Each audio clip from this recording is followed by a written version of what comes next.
I travel quite a bit, and one of the difficult things is finding good restaurants to eat at that are plant-based, healthy places to eat at. That isn't just a salad, for instance. And so I was curious from the standpoint of your restaurants, and would like even more options here in town, not just restaurants that will have your main meat diet, and then here's 2 options over here that often don't look good or don't taste well or whatever.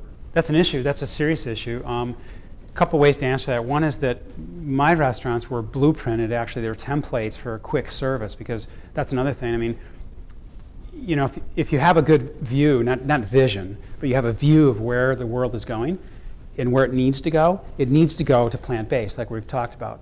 Okay, period. For all the reasons we talked. Number 2 is it needs to go at least, and I know there's a lot of movements right now, and one of the movements is slow food.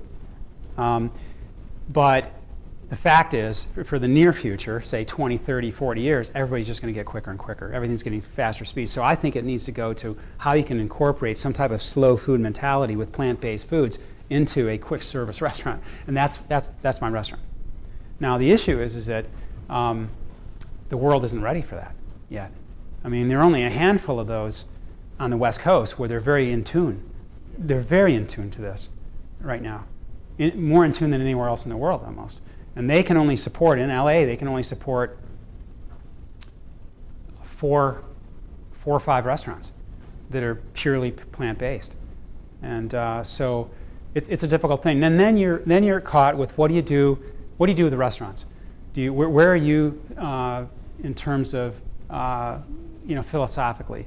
Are you going to go to a restaurant and spend quite a bit of time speaking with the owner, the manager, and the head chef and try to guide them, which is what I spent 40 years doing? Or do you just say, forget it, and you go to the one restaurant that's plant-based, or the one that's, so it's a difficult thing. I think you need to do both. Where are your restaurants? Well, they're in Michigan, but we've merged them into a food production business, so now we're spending all of our time basically producing food and increasing awareness with institutions and hospitals K through 12, a few retail outlets, things like that. So they'll come back. I hope pretty soon.